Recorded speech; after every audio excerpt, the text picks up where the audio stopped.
Hey there, it's Lisa Danforth, business strategist and leadership vision coach. And today I'm here with John Shraven, who is a negotiations expert.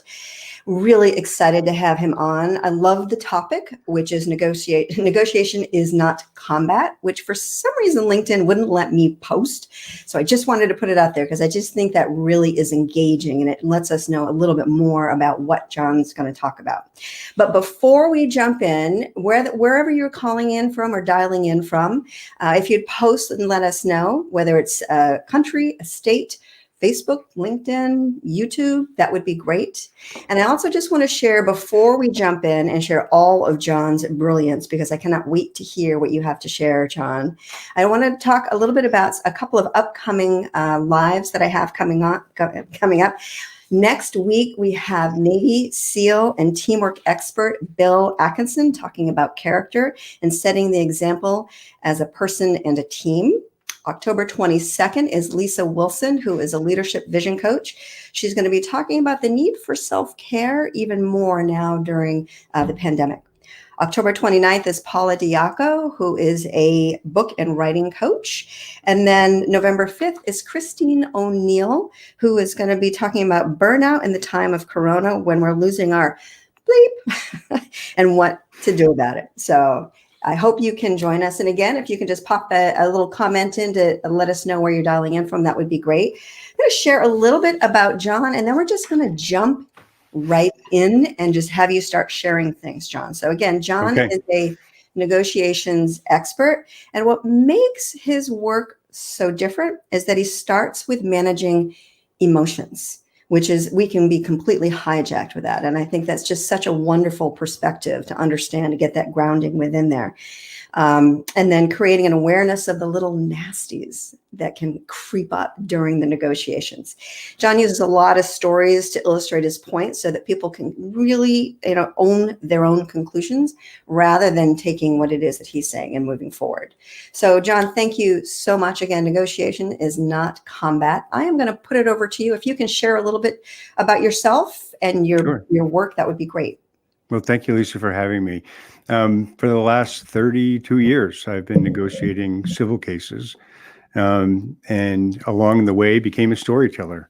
And that took place when I was doing a presentation for an association, and I had 2 hours of material that I worked really hard on. And I looked out into the audience after 45 minutes of what I thought was gripping material and literally saw people falling asleep, staring at the ceiling. And I had memorized a tiny little story, and I told it out of desperation. And all of a sudden, people were engaged. And so that began another journey, kind of a separate parallel journey of becoming a storyteller, which meant I went to libraries and fairs and business associations, anyone that would have me to tell stories, to become better at that and better at connecting with people, to try and pass along the messages that I think are valuable. So, and that brings us to today.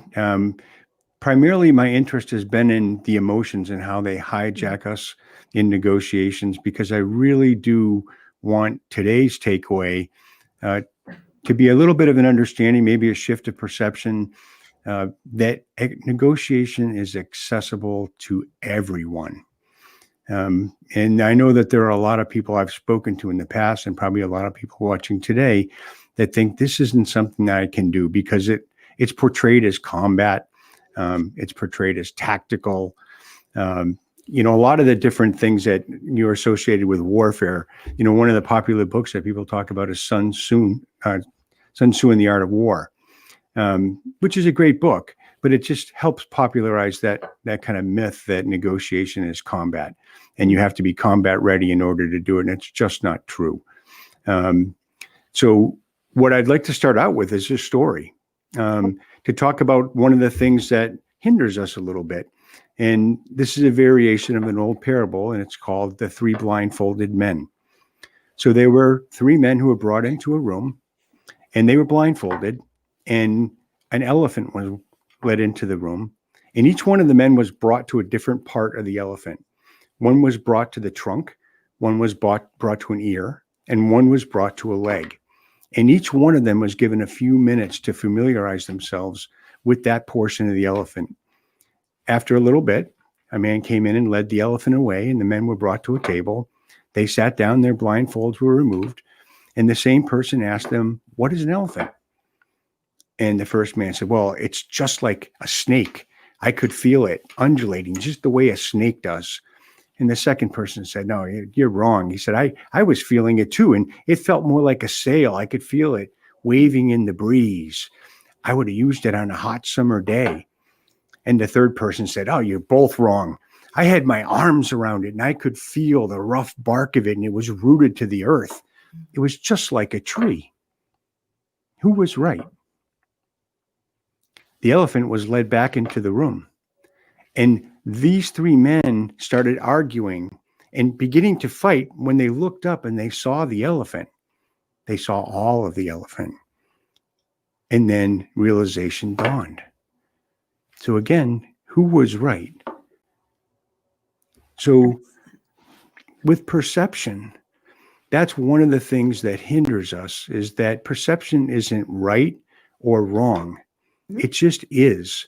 It's our reality. But it's very limited, right? And you think about the millions and billions of different unique stories that each one of us is, each containing a different perspective, all of them rich, wonderful, filled with stories, pains, joys. But we think of our perception as kind of the only one. And go ahead. Yes. No, I just wanted to add to, because the emotion part is so tied to that perception. Yeah. So finish what you were saying. I just wanted to ask you to sort of talk a little bit more about that. Right. So it's really the beginning of this, if you're a person that worries about negotiation, is just creating an awareness that there are many other options out there.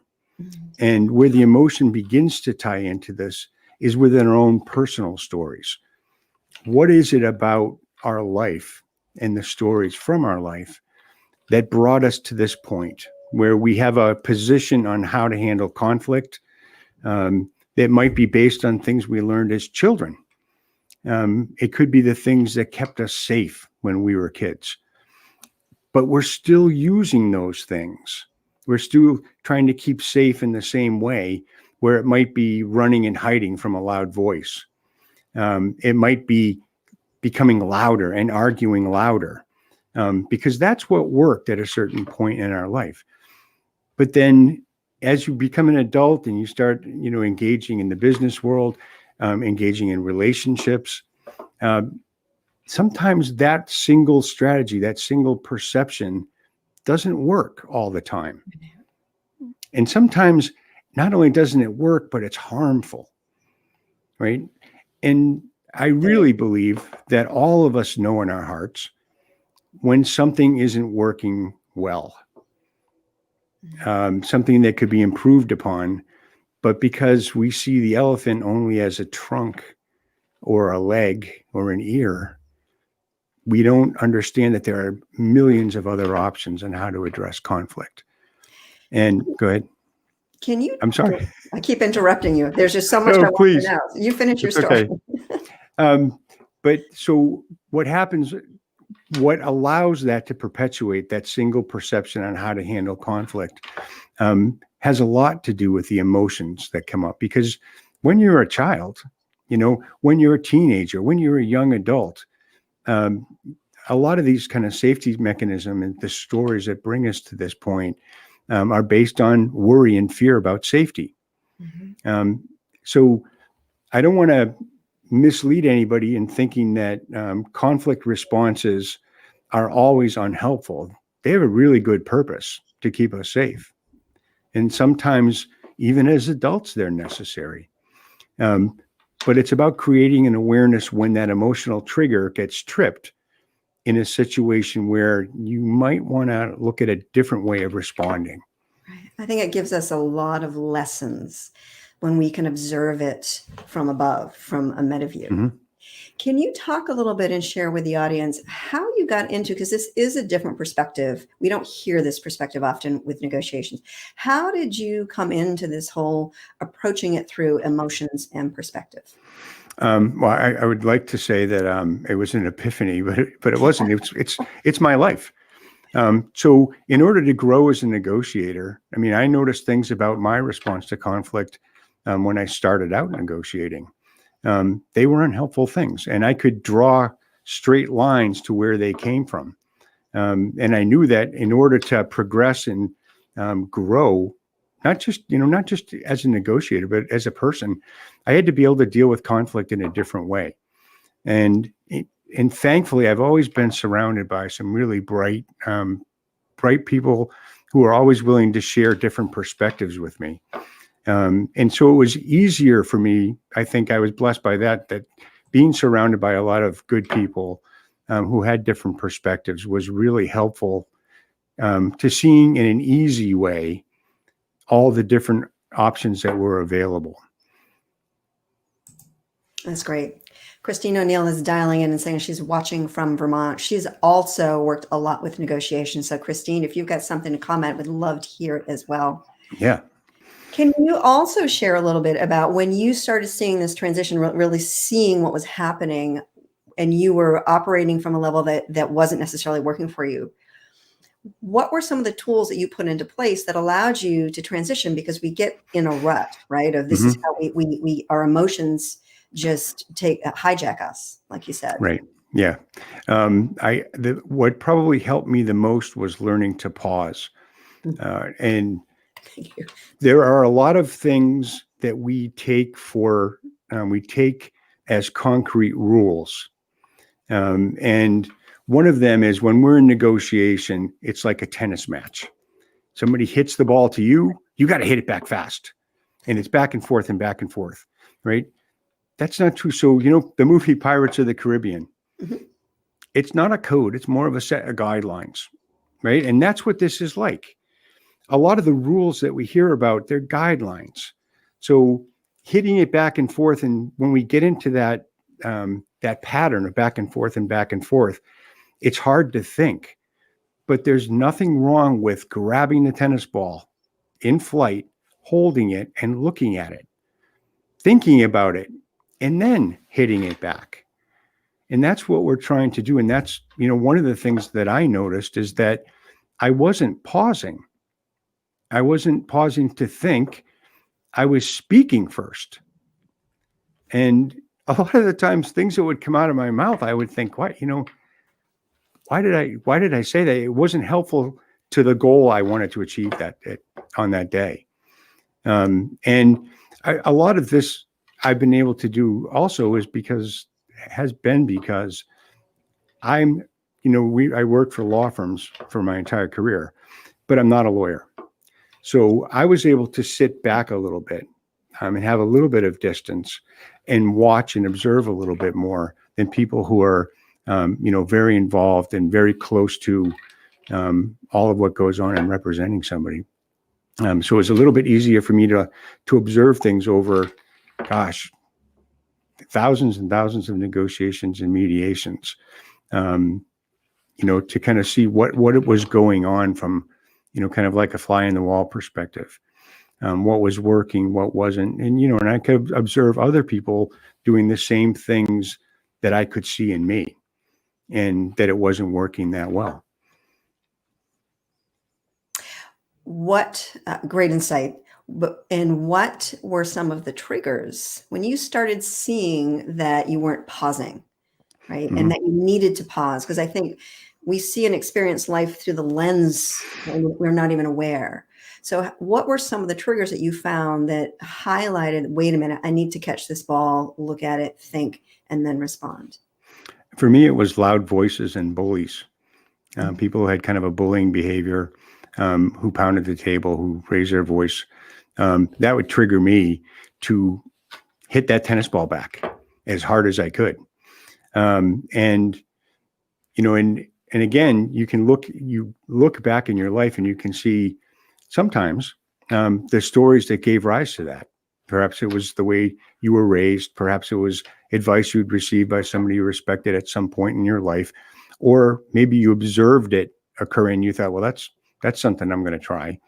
But it was those were the kind of things that triggered me. And negotiation is really just about making good decisions over and over and over throughout the negotiation process.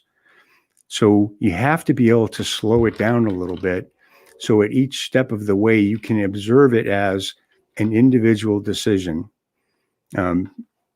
Each give and take is an individual decision that you're trying to make the best way possible, as free of emotion as you can be, because none of us are ever going to be entirely free of it. I put in the thing that I wrote to, none of us are Spock. We're all affected by bias, perception, our personality types and styles dealing with conflict. But there's always room for improvement. Yeah, I love what you said about just there's that judgment, there's that opinion, and that opinion plays into the emotion and how we show up. Mm-hmm. I do want to back up just a little bit though and ask you, how did you know that you were triggered?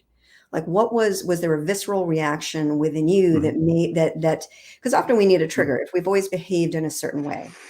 So what was the trigger within you that made, was it your clenched jaw, your stomach was flipping that made you realize, wait a minute, I actually need to step back for a moment and pause, just to give the audience some tools?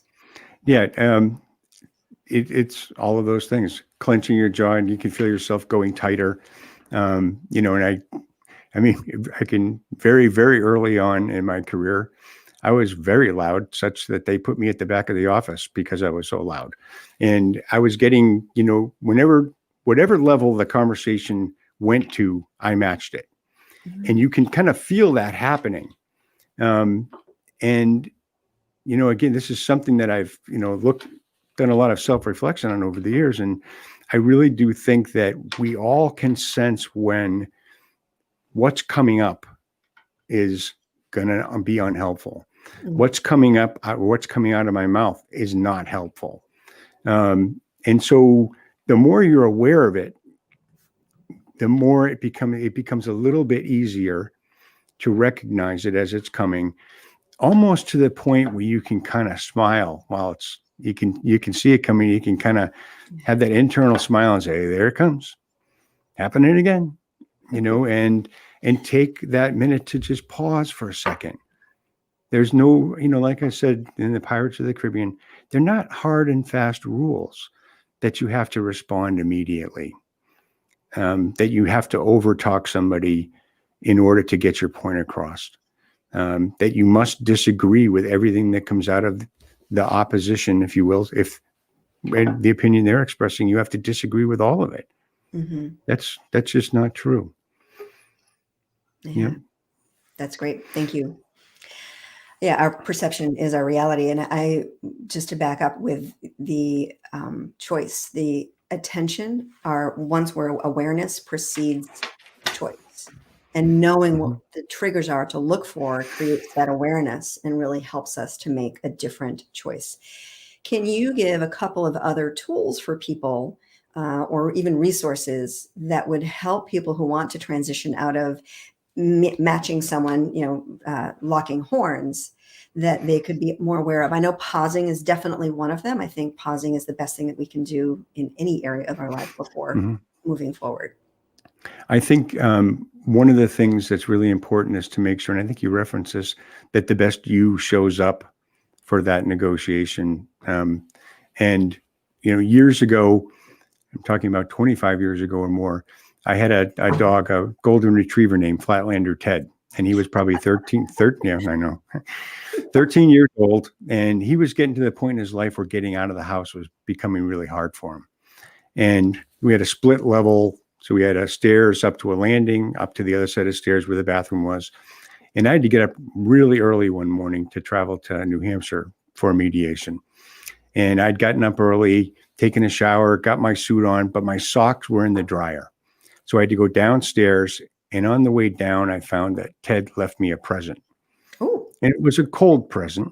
And I stepped on Ted's present with my bare feet. Yeah. Yeah. And I had to go upstairs take off my suit, get back in the shower, scrub my feet off, go downstairs, get my socks, open the refrigerator to get the milk for the cereal. We were out. Couldn't have my cereal, got in the car, turned the radio on, couldn't find a single song that I liked. And I was late when I got there. So that me that showed up for that wasn't the best me for that day. Mhm. Imagine if I'd walked downstairs, grabbed my socks, opened the refrigerator, there was milk and blueberries, which I really like. I got in the car, I turned it on the radio, and my favorite song from high school was on, and I got there early. Different me. Mhm. So in addition to like creating that awareness, you want to do whatever it is that's authentic for you to prepare yourself to be the best you that shows up, the calmest you. If you're wired for sound, you've had 12 cups of coffee and you're late, it's going to be hard to pause. Reel yourself Yeah. back in, definitely. Yeah. That's a hard one to beat. Important. Yeah. So, that might mean going for a walk before, Mhm. you have your discussion. It might be meditating. It might be going running. It might be, listening to music. Switching to But decaf. yeah, switching to decaf. Right. Yeah. Whatever we need to do. But, you want to do that thing so that you're feeling the most centered. And kind of that most centered is also powerful. That's partly where your power comes from, is that you're relaxed, you're able to pause, and think about what's going on. Because oftentimes when we're negotiating or we're in conflict, we're trying to listen not just to the words that are spoken, but to the message underneath them. Right? Because oftentimes we don't say directly what we think or mean. And in order to do that, you really have to be at your, in your best self clothing, your best self persona, and be able to listen, because listening is an art form too. So many of us listen with the intent to be understood rather than listening with the intent to understand. And I think that right there is a major, major roadblock when the other person isn't seen or heard. Yeah. And that was part of my journey too. And I don't want to ever make it sound like my journey's ended and I've arrived, because I haven't. It just keeps going and going. And listening is hard. Particularly in a world of cell phones and social media. And it's really difficult to listen to somebody speak like my life depends on understanding the message that's being relayed to me. And so it's something that constantly I have to work on it all the time. Yeah. A word that just keeps popping into my head as you've been talking is intention, showing up with intention, starting the conversation with intention. Can you talk a little bit about that and negotiation? Yeah. I really and truly believe that intention is true magic. And it's one of the things that we can really change a dynamic with intention. Believing in what you're trying to do, what you're trying to accomplish, believing that you can be the person that can pause, and intending to do that. That also involves sitting down and seeing it occur. Watch, a lot of people will sit down and they'll like walk through the mediation, they'll walk through the negotiation or the conflict with the intention of seeing it through, having a result that they would like. That is magical. It really does. Belief and intent can change everything. I'm going to throw a, oh, hell yeah, on that one. Definitely. Just belief and intent. We need to believe we won't behave in a way that we don't believe ourselves to be. So if we don't believe ourselves to be negotiators, that's my big takeaway right now. All right, we're done. Well, I mean, one of the things I see a lot is that we tend to look at things as if they're static. And you're just like your father, or you're always going to be this way, or, whatever it is that people say to one another to make it sound like things are always going to be like they are at this moment. And it's funny because everything is changing around us, within us, all the time. And nobody remains static. So the notion that you cannot believe yourself into something different you cannot intend to overcome things and create that truth. It's just not true. Belief and intent can change so many things. So, and that's, yeah. You just made me think of a story when I was a child, and I share it a bunch, which is my mother used to say, you're just like your damn father. Yeah. Which made me believe that it was wrong because it didn't really sound Right. Doesn't sound nice. Right. When we were having a conversation that was more than like, hey, the weather's really beautiful. But it also paved the way for me to live into that, because he definitely could be more stern, more aggressive. So it was the perception, and I was living into that and just being it, even though I wasn't. So Yeah. taking the time to pause, creating the awareness, and shifting my choices have allowed me to step into more of who I want to be in my relationships and all of that. Yeah.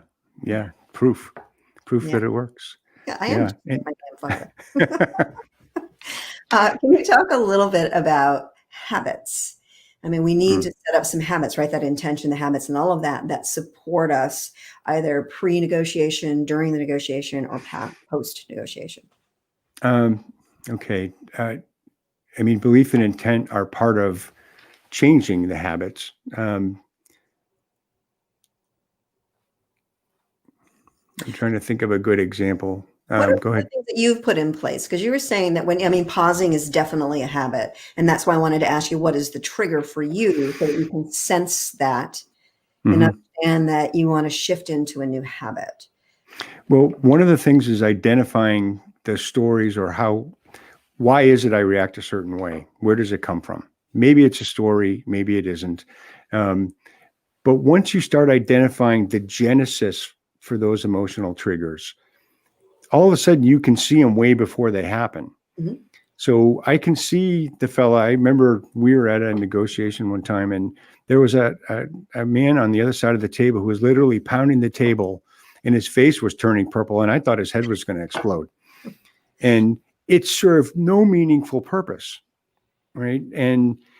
But all of a sudden you can start to see people coming in all wound up. You can see people who are relaxed. And so by creating the awareness, first, the awareness that, I do have emotional triggers. There are some things that send me into fight or flight. That's number one. And then number two is, what does it look like? Who are the people that are going to bring those emotional triggers about? And we kind of wear our emotions on our sleeve sometimes. And you can see people, especially when in the state of high stress, that if they're going to be angry, you're going to see it before it happens. So one of that habits, and it's a little bit like a game where you're learning more and more about how much in advance can I see this about to happen, and trusting in your intuition is another big thing. Learning to trust in your intuition, because it's not always right. But I think more times than not, it's worth listening to, because it's based on all of your observations over a lifetime. And some of them are too broad, but some of them are very helpful. So pay attention to your intuition as well, and hone it, refine it over time. What works, what doesn't, and so body language is a good example. What does that mean? Does it mean I'm angry, or does it just mean I'm cold? Right. And so, you want to refine like what you're seeing and what your interpretation of it is over time. And as far as habits go, you're starting to build a set of habits that are going to aid you in this process of not responding emotionally. And to step back, for people who don't know this, what I'm getting at, and the reason why I want to create an awareness of emotional triggers, is because when that occurs, it happens in a nanosecond. I mean, we say split second, that's too big. It's faster than that. And in that nanosecond, there's a hormonal dump, right? That sends all of our hormone, all of our blood supply goes to our large muscle groups to run away or to fight, right? Not so much as going up here, right? So thinking becomes hard. That's why when, people go for a job interview and something ambushes them, and you talk to them after, and you say, how did it go? And they say, I can't remember. Well, that's what happens in fight or flight. You can't remember what even occurred, and it's really difficult, if not impossible, to make good decisions when you're in that place. Some of us come back to stasis, come back to baseline, maybe in 10, 15 minutes. Some people come back in a couple hours. Mhm. And within that time frame, making good decisions is difficult, if not impossible. It's pretty much impossible. Your amygdala has been hijacked and your higher level creative thinking is completely out the window. So when we're Yeah, trying to negotiate, plan, do whatever, it is literally, it's not accessible to us. right. Yeah, that's a great way to put it. Not accessible. Yep. Yeah. Yeah. Well, you would love to ask a question just to sort of circle back around or wrap up the habits. What are your thoughts on having a plan ahead of time? So when you know that someone's going to trigger you or a certain situation is going to trigger you, to have a habit that you're going to choose instead, very intentional. What are Mhm. your thoughts on that? Or are you just hijacked so quickly that that's not accessible? Well, I mean, initially, that's what it's going to be. I mean, I think for all of us that don't practice creating that space, that's what happens. You get hijacked and, you ride it out. And at some point, you're aware again and you can participate again. Right. But um, I think that for me, anyway, it was just creating that awareness. And I don't think we give enough value to what that really means. Saying it out loud, writing it down, and making it real. This thing triggers me is very different from what I would call water cooler talk, where we all get together and just talk about, oh yeah, I get so angry when this happens and yada yada. And then that floats away, like a nice fluffy cloud. It floats away and goes somewhere. But writing it down is the kind of the first step to creating the awareness. Um, and that's one of the things that I did, was start to write things down and make them real. Um, and create the intention. Otherwise, it just floats in and floats out, and it never really gets addressed. One of the things that I do with my clients when they're struggling with time management or shifting habits, like they continue to do something that they don't want to do, get the results that they don't want to get, yet they keep doing it, is actually to say it out loud. Yeah, I'm going to do X and the yeah. result is going to be Y. And when we say it out loud, like writing it, I think is so important and that can really shift us. But also saying it out loud and hearing the words of, I'm going to go into this and I know I'm going to butt heads and I know I'm going to go out, and just play it Mhm. through so that you can hear yourself agreeing to participate in that conversation, in that relationship at that level. Yeah, and that creates ownership, right? And that's an important thing too. Is owning your. Dr.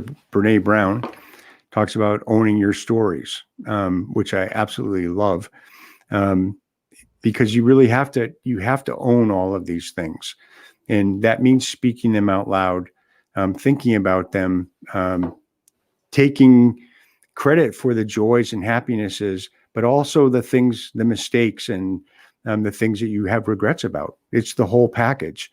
Um, and that's, another aspect of vulnerability, which we worry about when negotiating. I don't want to negotiate because it'll make me feel vulnerable, but the ownership of your stories, the ownership of what you're talking about, and of our stories, that's what allows agility in negotiation and conflict.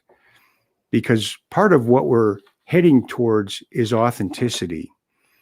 And that's being who you are, owning who you are, and not playing a role. And, we see a lot of folks that won't show emotions, won't show that they're upset, won't show that they're sad, that's been drilled into them to the point where you're forced to play a persona for most of your life. And in that role, you're kind of scripted as to what you can do in negotiation and conflict. So part of this whole process is, taking that ownership, speaking things out loud, making them real, um, and being comfortable with who you are. When I've done, another point I'd bring up, when I've done years ago storytelling circles in elderly care groups, talking with older folks about what their stories were, and they're kind of approaching end of life, and you'd like for them to recall the wonderful things that happened to them. And I'm going to tell you another story, but there was an older man at the table with 7 or 8 other people, and we hand out story prompts, a list of things that might remind you of wonderful things that happened to you in your life. And they're like things like my first bicycle, my favorite present at holiday time, my first kiss, all of those kinds of things to remind people. And this fellow was advanced in age, and he was sitting at the end of the table just like this. I wasn't talking. And I really wanted everyone, I was working with somebody else at the time, we wanted everyone to have a good experience and recall something wonderful. So I sat next to him and said, so what's going on? Do any of these prompts work for you? Can you tell me a funny story or a good story? And he said, I don't have any good stories. And I said, really? And he said, yeah, I never learned to read and write, and I worked 3 jobs my whole life, and I didn't succeed, and I can't even read these prompts. And I said, well, gosh, and I was really getting nervous, and I really was clutching for straws. And I said, well, do you have any kids? And he said, well, yeah, I had 2 daughters. And I said, well, what happened to them? Well, the one got her PhD and the other got an MBA. And I said, really? Like, how did you afford all that? And he said, I told you, I worked 3 jobs. But this man who worked 3 jobs and was illiterate, right? His whole life was defined by that one thing. And he put, I shouldn't have told that story. It really gets me every time I tell it, but he really saw himself as failing, and that there weren't any wonderful things that happened. And so when we look at when we try to, backing up to what you're saying, we try and look at our stories, we try and look and make those statements about who we are, we have to sometimes work very hard and overcome the fact that we are successful, that we've done wonderful things, and not let those, the things that stick out like a broken record, not let them control the narrative. I'm trying to remember what you had said before. It's not about our value. Yeah. We negotiate it's not our value as a person. So there are 2 definitions in most dictionaries of negotiation. The first is kind of the haggling model that we're all familiar with, the back and forth, the tennis match, tit for tat, reductions, offers, demands.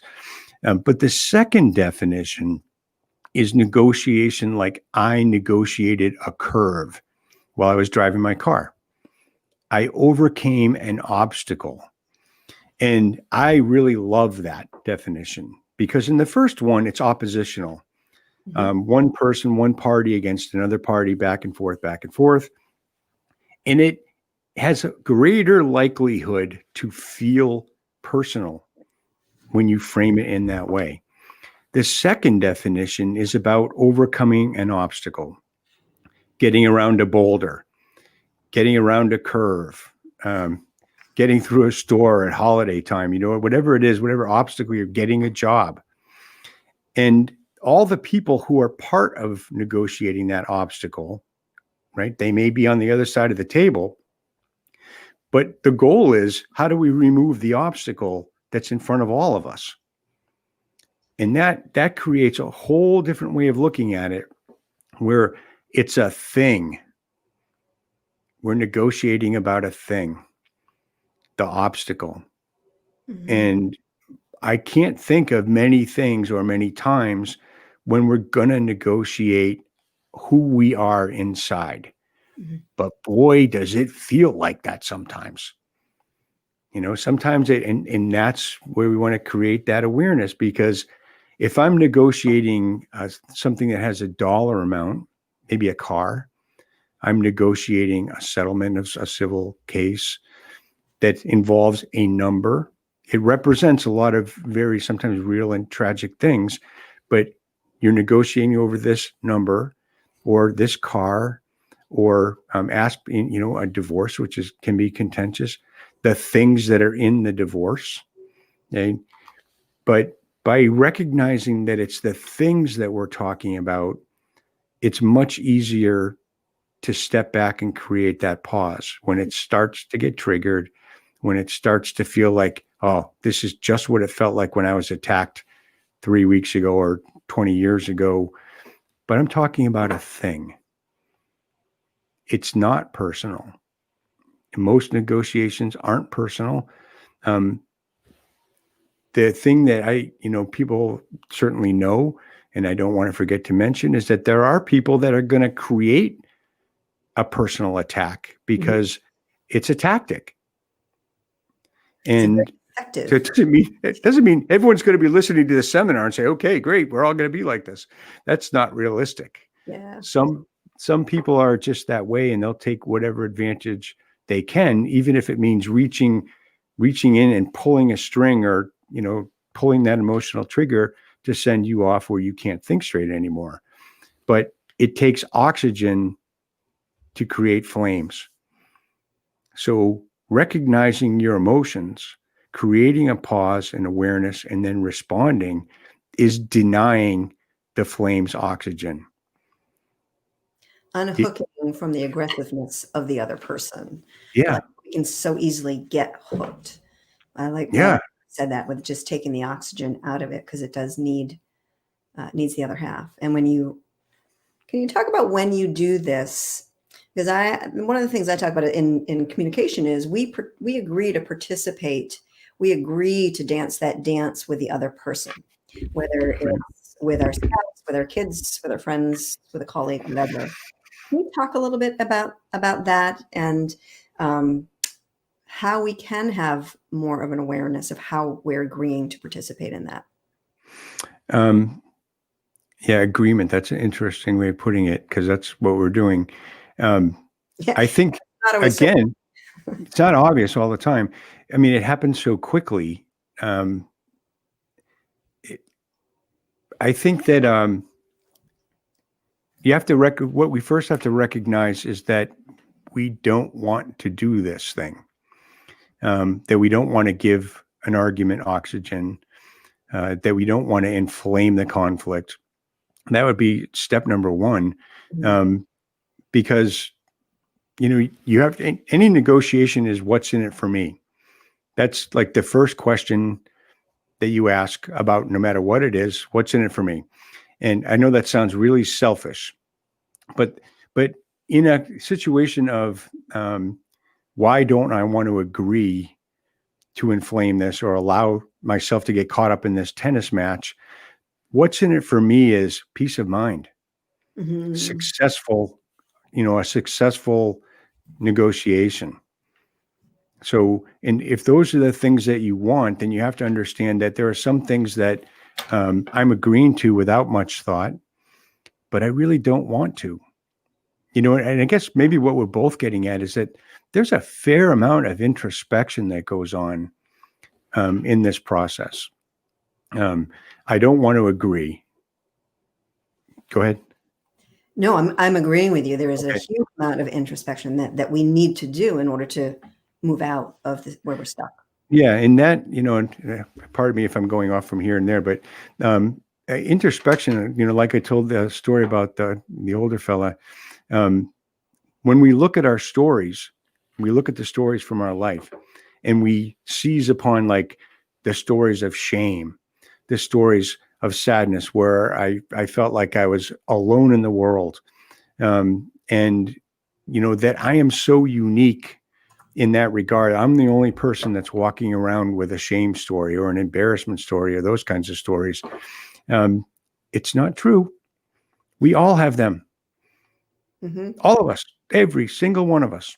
And some of us are better at hiding them than others. Yeah. And hiding them, I should say. Yeah. And I think, that comes at a cost too. It takes energy to do that. And that goes back to, being your authentic person, owning your stories, owning everything about your life. But, have you heard of The Moth? You probably heard of that. The Moth storytelling. It's on NPR. And love that. Yeah. So, I would encourage everybody to go, Burlington has one. Most bigger cities have a Moth. And people go and they tell stories. Some of them are funny, some of them are really poignant and heartfelt, some of them are really sad. But people are getting up there and being so utterly vulnerable and Right. putting themselves out there. And two things happen. One, if you're in the audience, you realize, oh my gosh, I have the same story. It's a little different, but pretty, and that's what connects us in Mhm. story.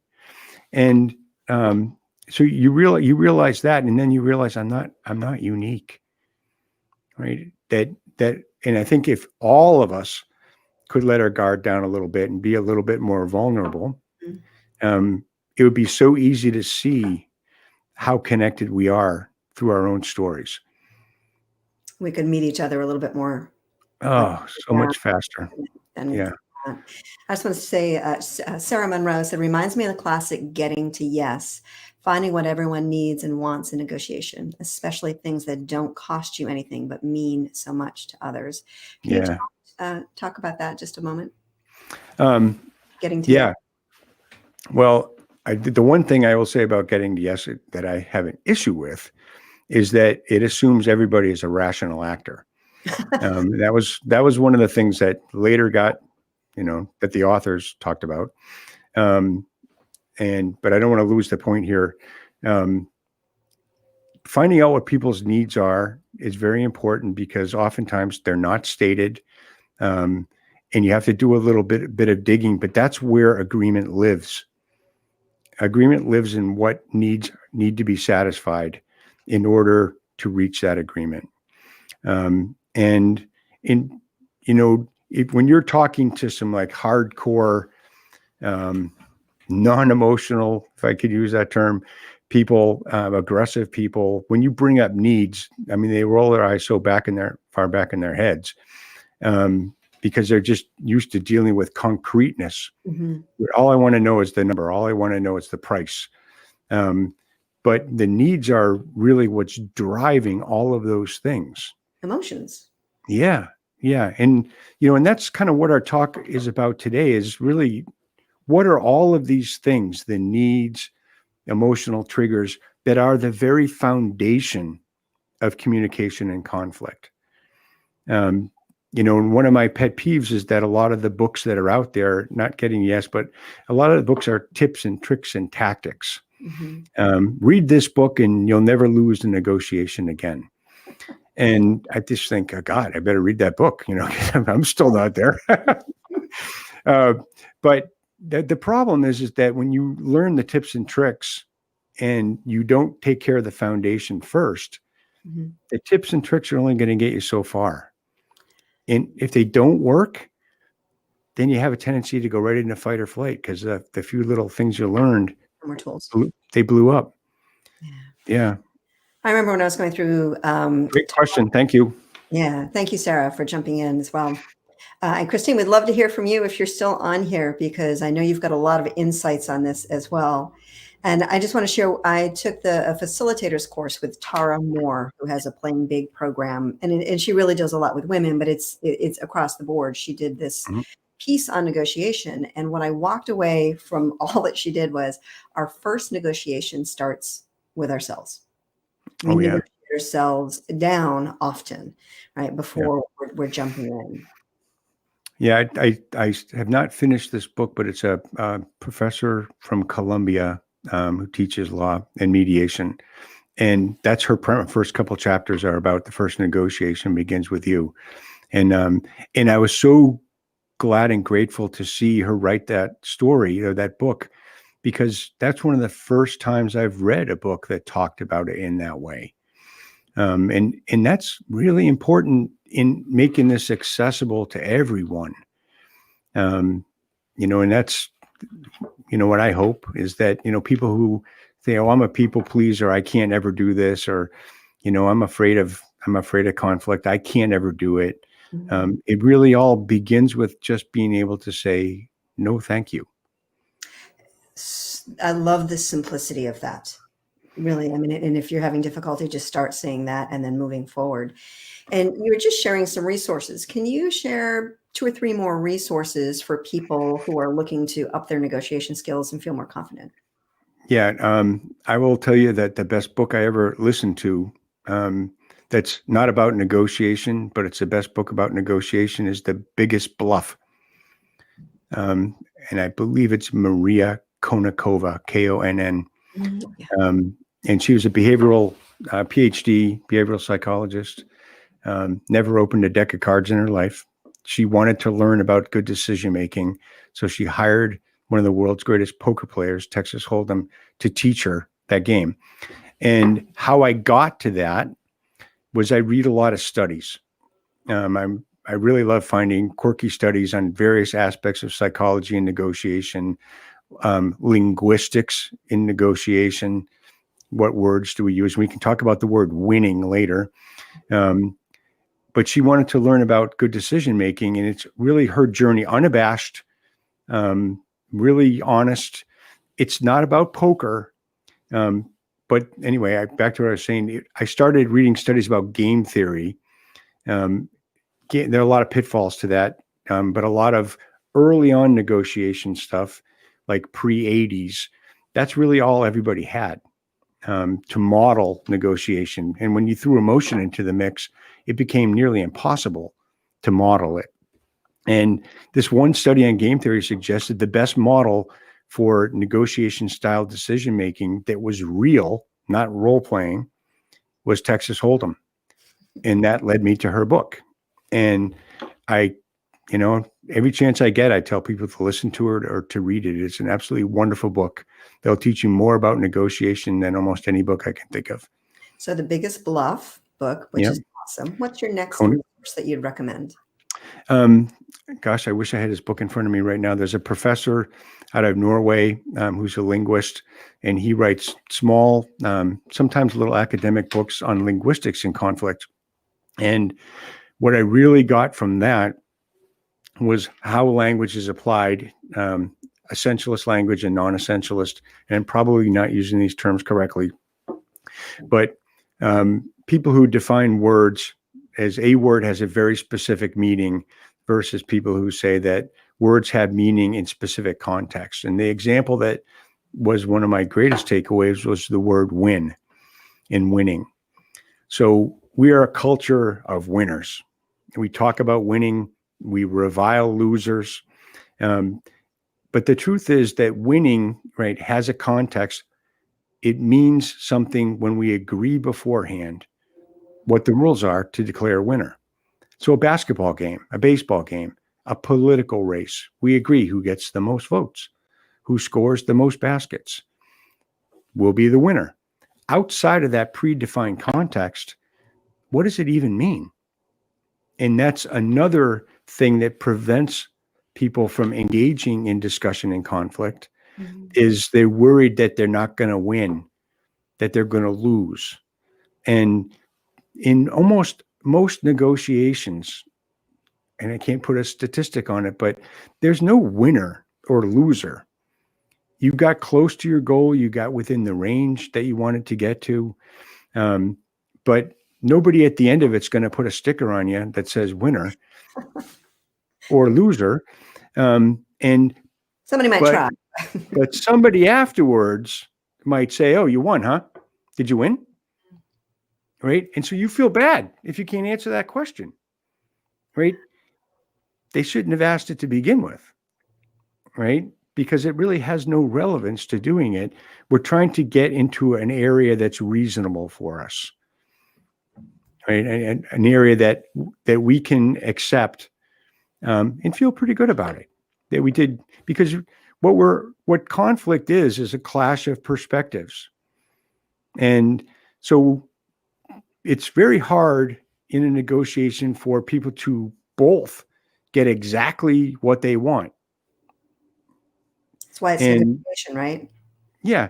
And so you're going to get, it's a question of, how willing are they to walk away at a certain place, and how willing are you to walk away at a certain place, which kind of brings up, we can talk about later, practicing, but you really want to be good at evaluating. It's part of the decision-making process, being good at evaluating, should I stay in this discussion anymore? Or should I say, no, thank you, and leave politely, right? Because all of this can be done politely, without raising our voices. We can disagree quite calmly. We can say, no, thank you. We do it all the time. Would you like to eat, some food that, they have, what is that show, The Amazing Race, where they make those people eat? I couldn't do it. But, I'd have no problem saying no, thank you to that. Right? Thanks. John, I just want to mention that we're coming up on the hour, and do you have a little extra time to stay? I just want to honor everyone's time. Yeah, sure. First hour, always set an extra half an hour aside. So Yep. thank you. I want to just pop in here and say, Christine, my biggest takeaway from mediation training continues to help me in my everyday life. So true. Finding a mutually satisfying solution to a conflict requires we understand the unspoken needs behind the other person's position. So true. Yeah, Thank you. so well written. Finish that program. Yeah. We talked about that a little bit before, is like figuring out what the needs are. It's okay to ask somebody, again, this is one of those rules that, you don't need to follow. It's okay to ask somebody, what do you need? What's driving this? But we don't want to be touchy-feely. We don't want to be, emotional. And we don't want to get into that place, but we're all people, and, we're all driven by certain needs. It might be, gosh, I have to get this thing resolved, or I'm not going to have a job tomorrow. There are a lot of very real things going on in negotiations sometimes. I'm talking about smaller, finite negotiations that we all might be involved in. You can only imagine a high-level diplomatic negotiation where several countries are involved and lives are at stake. If you want to blow it up to that level, that can give you a really good sense that sometimes needs are critical. And they're driving things in a way that you just can't ever figure out unless you ask. We get involved in intercultural issues, and how do we negotiate? What are we really willing to reveal in a negotiation? But those things don't change. They just get harder to see. The smaller, where we go from that macro down. But they're always there. And I love that term that she used, mutually satisfying. So win is not a great way to look at it, but mutually satisfying, boy, is that a great term. Right. Because that's what we're looking for. Yeah, I appreciate that. So I just want to wrap up the hour, and then we can continue, because I want people to be able to learn where they can reach out to you and more. But I do want to, before we go there, just talk about the next few lives that we've got coming up. And again, we're going to continue this conversation for any of you who would like to stay. Next week, next Thursday, I'm talking with Bill Atkinson, Navy SEAL and teamwork expert, about character. October 22nd is Lisa Wilson, who is a leadership vision coach. She's going to be talking about the need for self-care, specifically during this difficult time. October 29th is Paula Diaco, who is a book writing coach. And then Christine O'Neill, who is joining us today. She's going to be talking about burnout in the time of COVID, when we're losing our beep and want to do something about it. Can't wait to hear that one, Christine. And again, we're going to continue, but John, can you share where people can reach out to you, where they can find you if they'd like to learn more and have a conversation with you? Well, the best way to reach me would be, LinkedIn has my email contact. I'm not heavily involved in social media. So the best way to reach me is either by texting, calling me on the cell phone, or reaching out to me via email. And I respond pretty quickly. Great. Yeah. Yes, you do. Thank you. All right. Thank you. So for those of you who would like to continue, we'd love to have you stay. Pop in with your comments or your questions or whatnot. But John and I are going to chat for a little bit longer and see if we can dig a little bit deeper. Okay. Share some more tools. Where would you like to conversation? Well, I think what comes up a lot is how do I practice? How do I start if this isn't something I'm naturally good at? And you start in everyday things. It may be that you have a group of friends that meet once a week, pre-COVID. You meet once a week and you go to an Italian restaurant, and by golly, you are so sick of Italian food and you would love to go to the new Thai place. And so the practice might be just suggesting an alternative. That's what happens in negotiations. We decline an offer and we suggest an alternative. And so it might be as simple as, I don't want to go to the Italian place. No, thanks. I'd like to go to the Thai place. It could be as simple as negotiating, with your children, picking up clothes from the floor in their bedrooms. How do you do that? Right. And it all kind of comes back to, being able to say no, thank you in a variety of situations, and being willing to say it and follow up on it. But no, thank you has not a lot of value if you're not willing to then end the discussion. So if it is, would you like to eat this octopus that I just caught and it's raw? No, thank you. But if you're still sitting at the table when they serve it, kind of a predicament, right? No, thank you, and stepping away, right? That really signals that there's intent behind the no, thank you. So you have to practice those things with a kid, teaching to pick things up in their room. It might be no, thank you, and here's the consequence. I'm not willing to put up with this, and so we're going to lose the Xbox. Or I'm probably dating myself, but No, I think it's around, though I could be dating right.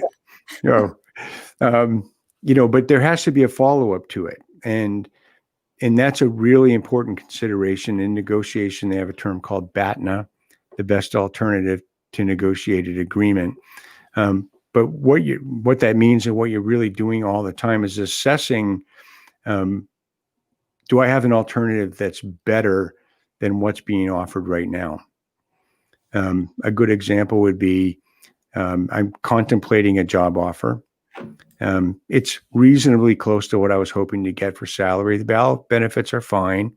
And I have no other options. Employers aren't hiring my particular profession. Things are looking a little grim. So in that situation, you might want to hang in there, get your best deal, and accept the position. As opposed to, I'm interviewing for that same job. It's okay, salary, benefits are okay. And I have 3 interviews coming up where they're aggressively pursuing me. The benefits are really good. The salary is about the same. It's in a location I really like, and the opportunities for advancement are wonderful, right? So now you can say no, thank you, and feel okay about it because your alternative is better, right? It appears better than what your options are. So go ahead. No, you continue, and I'll in a second. So that's part of, after we get good at saying no, thank you, with intent and, the ability to maybe say, no, I'm not going to join you at the Italian restaurant this time. I'm going to do something else. Then the next step is really kind of being able to evaluate that position versus what your other options are. So going back to a child picking up the room, it might be, if I leave things the way they are and I don't say no, thank you, and and there's a consequence to that, this place is going to look like a bomb exploded on it in 3 weeks, and they're going to be clothes and stuff all over the place. No one's going to be able to get in this room. Okay, not a good alternative. Whereas if I do work with the kids to do this thing, they're going to have more order, and I'm going to be teaching them something at the same time. So we're always evaluating those things. What are our options? Because it's always dynamic. And what I want to circle back around to is, we are always, do you have a better option? But like we were talking about before, if someone's being aggressive and our amygdala has been hijacked, we don't see the options. So, right. So even if you only have one option and it's not really great, when you stress yourself out that there's only one option, you actually, again, your peripheral vision literally comes in. So more intentional, what we talked about before, allows you to actually see more options. Yeah. Because they're there. Yeah. No matter what the situation is, there are always options. Some of them might not be great. Some might be better than others. But they're always there, and they're always worthy of evaluation. I mean, that's part of, in Konakova's book, that she talks about is how to evaluate the different options that are there. And that's how you come to that decision of, I need to move forward with this one. But it's, again, it creating another awareness of perception is not this. Okay. Just when the blinders come off, when you realize you can take the blinders off. We don't even realize that's, thank you for highlighting that, because often we don't even know they're there. Yeah. Yeah. So, talking like this, right. And, talking with your friends or anything, and talking about those things, and creating that awareness that you have them, you can take them off. And that when you do, you're going to have much broader perception than you did. Mm-hmm. It's that is a truth. Much more available to you. Yeah. And I think, we talk about, or I've talked about things aren't really rules, or, it's almost a guarantee that if you can learn to take off the blinders, that you're going to see that the options available are much, much bigger than you ever thought. Again, that doesn't mean that, everything's going to be perfect and rosy, right? Because some of the options that may lead you to determine that you need to move in this path because your other options are great, but you realized what the other options were. So you have a reference point or points that you can use in making a good decision. Yeah. Can you talk to some of the myths that are out there about negotiation? I know we covered a lot of them, but to really specifically state them. Well, I think the biggest one is that it's combat, and that you have to be, hard bitten.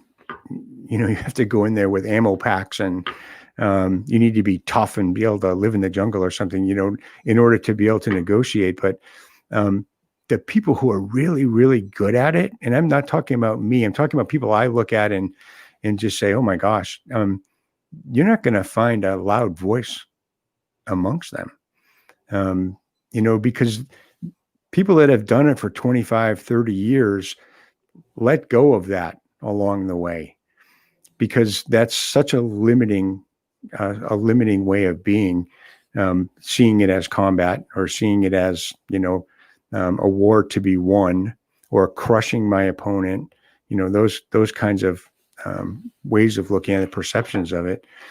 People that have done it a long time realize, they wouldn't be there for a long time if they hadn't let go of that single way of looking at it. Other myths, that you have to be a wheeler dealer, that you have to be a certain way, that you have to have a certain kind of personality in order to negotiate.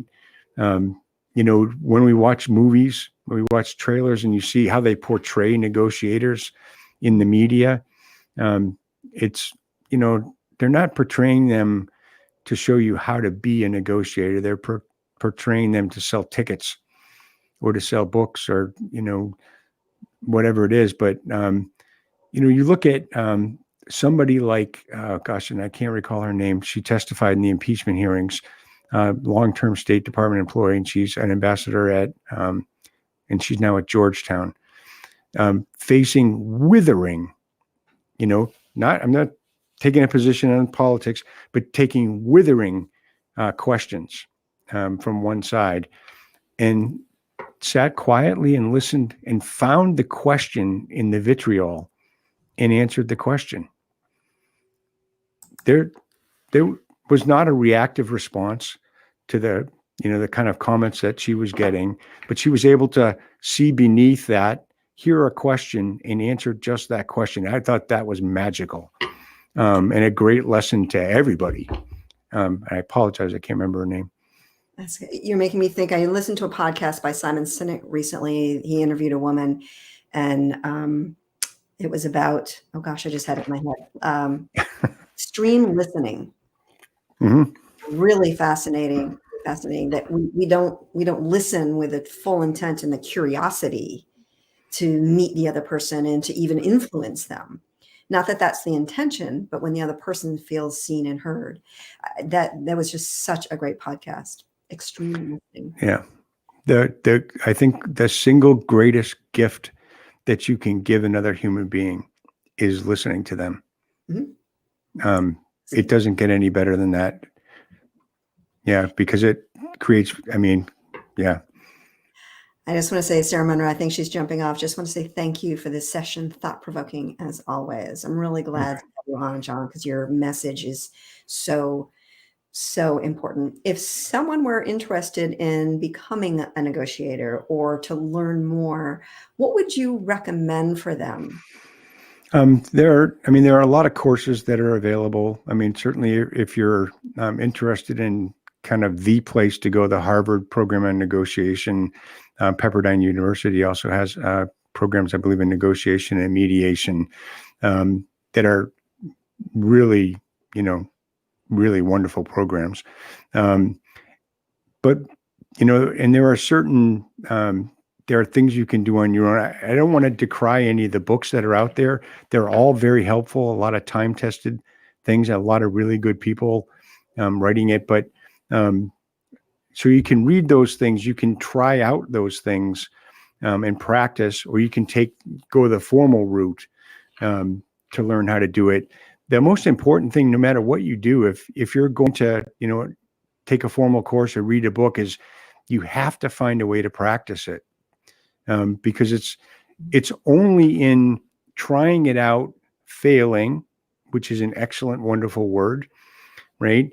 And adjusting, because all of this stuff is try it out, assess it, respond, and do it again, right? And that's the way we're going to build up that muscle memory to creating the awareness, to not going in fight or flight, but even attending the course, reading a book, watching something on YouTube.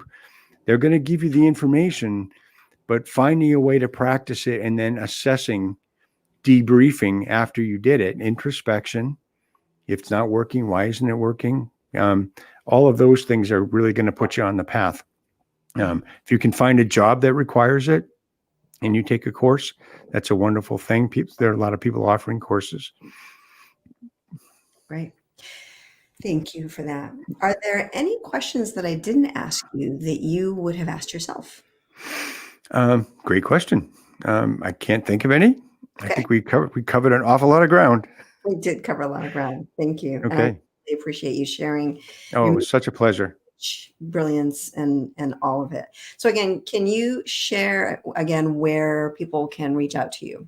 Well, I'm in Burlington, Vermont. I live in Fairfax. You more than welcome use my email, which is available on LinkedIn, jas@interlinearis.com, which is between the lines in Latin. I thought I was being clever, but I have to spell it out every time now. I'm like, what?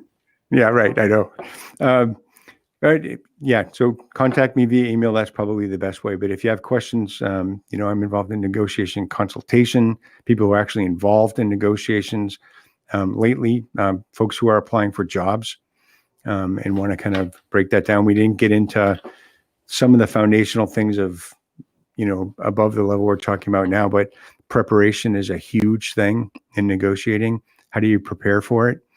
So I offer that and certainly meet in speaking engagements. So I'd love to speak to anybody who's watching in front, for your groups and kind of bring this message that this is accessible to everyone. Mm-hmm.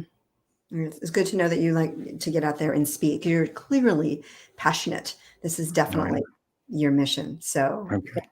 Thank you. I really appreciate it. So Okay. thank you, everyone. Please feel free to post any comments. And if you can tag myself or John so that we can make sure that we see them when they're coming through, that would be great. John, I also wanted to ask you, would you be willing to go in once we finish up in the next day or so and add those 2 books or even more that you think? Absolutely. That's a wonderful idea. Yep. And that people could really to be able to just have, which I think would be phenomenal. And again, if you have any questions, please post them. Let us know where you were dialing in from. That would be great. And as always, to your success. Thank you. Thank you. Bye-bye.